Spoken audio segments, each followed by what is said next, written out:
Di dalam kamar sebuah rumah susun yang gelap, tampak seorang perempuan yang bernama Ana sedang berbaring dan mengabaikan panggilan telepon dari keluarganya. Karena Ana sudah bertahun-tahun tidak pulang ke kampung halamannya, ayah dan ibunya menelpon untuk mengingatkan kepadanya supaya berhati-hati di malam ke-15 bulan ke-7, yang menurut tradisi Cina adalah merupakan malam terlarang, di mana arwah manusia yang mati penasaran akan bergentayangan di malam tersebut untuk mencelakakan manusia. Namun Ana mengabaikan panggilan tersebut, sembari bersolek di depan cermin dan bersiap-siap untuk menjajakan dirinya sebagai seorang PSK. Sementara itu di tempat lain, tampak seorang kakek-kakek berbadan cebol sedang memberikan nasihat kepada sekumpulan anak muda.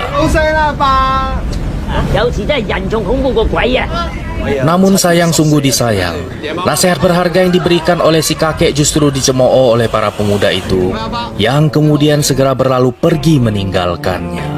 Di malam yang gelap dan dingin itu, tampak orang-orang sedang sibuk membakar kertas persembahan yang diperuntukkan kepada orang-orang yang telah mati. Setiap kali melewati tempat yang kotor, si kakek merasakan seolah hawa dingin sedang mencoba untuk merasuk ke dalam tulangnya. Sesampainya di perempatan jalan, seorang ibu-ibu yang tidak berhati-hati menyeberangi jalan, hampir saja celaka, namun untung saja si kakek segera menyelamatkannya. Namun bukannya berterima kasih, ibu itu justru memaki si kakek dan menuduh si kakek sedang mencoba untuk merayunya dengan menggunakan sebuah payung. Si kakek kemudian melanjutkan perjalanannya dengan menggunakan sebuah bis kota. Sesampainya di terminal, tiba-tiba saja seorang pemuda melompat naik ke atas bis sembari menodongkan sebuah pisau. Karena malas meladeni pemuda itu, supir bis kemudian memberikan kepadanya selembar uang. Namun pemuda itu justru semakin menjadi-jadi, sehingga supir bis pun kini menjadi geram. Melihat perselisihan yang terjadi di depannya, si kakek pun kemudian memutuskan untuk turun tangan. Sang supir yang merasa kagum dengan keberanian si kakek, kemudian berterima kasih dan menawarkan untuk mengantarkan si kakek tanpa memungut biaya sepeser pun darinya. Dalam perjalanannya pulang ke rumah, si kakek berpapasan dengan seorang pemuda yang sedang dipukuli oleh seorang preman. Karena merasa kasihan dengan pemuda itu, si kakek kemudian mencoba untuk menolongnya dengan berteriak memanggil polisi yang kebetulan sedang melintas di dekat mereka. Setiap kali berhasil menyelamatkan seseorang, si kakek selalu menandai gagang payung hitamnya itu dengan sebuah goresan. Namun bukannya berterima kasih, pemuda tersebut justru berkata bahwa si kakek mencoba untuk bersikap sok pahlawan. Perjalanan pun terus berlanjut. Seiring malam yang semakin larut, sepanjang perjalanannya pulang ke rumah, si kakek melihat banyak sekali hantu yang bergentayangan. Tidak jauh dari sana, tampak Ana sedang mengintai pria kesepian yang akan dia jadikan korban rayuannya di malam itu. Ketika si kakek melintas di depannya, Ana pun segera menjatuhkan badannya ke arah si kakek, sembari berpura-pura mengalami cedera. Melihat Ana mengalami cedera pada kakinya, si kakek kemudian menawarkan kepada Ana untuk mengantarkannya pulang. Kebaikan hati si kakek membawa mereka berdua sampai di sebuah rumah susun yang remang-remang. Si kakek kemudian mengantarkan Ana hingga sampai ke dalam kamarnya. Merasa khawatir dengan keadaan Ana, si kakek kemudian menawarkan untuk memeriksa kakinya. Melihat kondisi kaki Ana yang tidak apa-apa, dalam seketika itu juga si kakek langsung menyadari bahwa dirinya telah menjadi korban prank.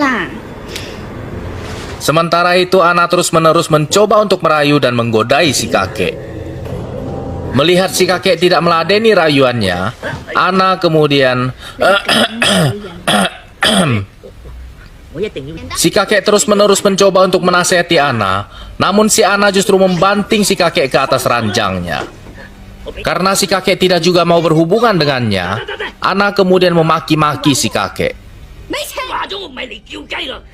Melihat sikap Ana yang semakin menjadi-jadi, si kakek pun kemudian berkata kepada Ana bahwa dia lebih baik memberikan uangnya kepada Ana.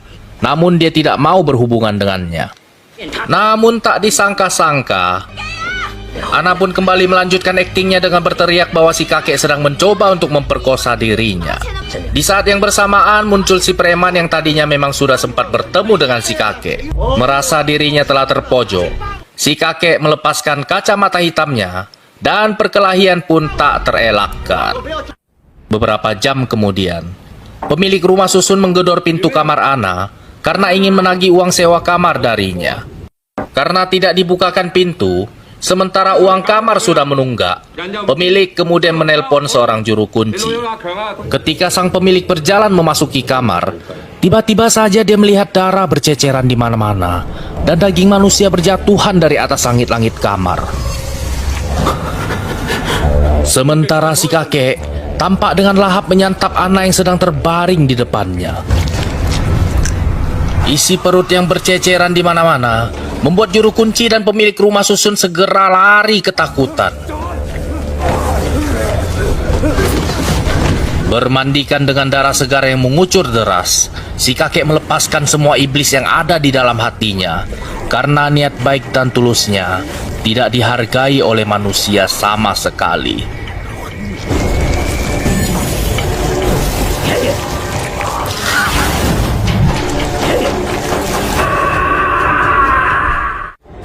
Jangan pernah sekali-kali mempermainkan orang yang telah berbaik hati kepadamu, karena kamu tidak pernah tahu apabila orang itu adalah iblis berpayung hitam yang menyamar menjadi seorang kakek tua berbadan cebol.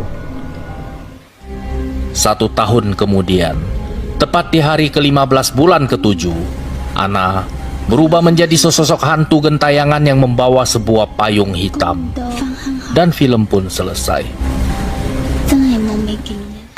Demikianlah teman-teman pembahasan alur cerita film kita kali ini. Pesan yang ingin disampaikan oleh film ini adalah, kalau ditelepon sama orang tua, jangan sekali-kali tidak diangkat. Nanti kamu kualat lalu kena makan sama hantu.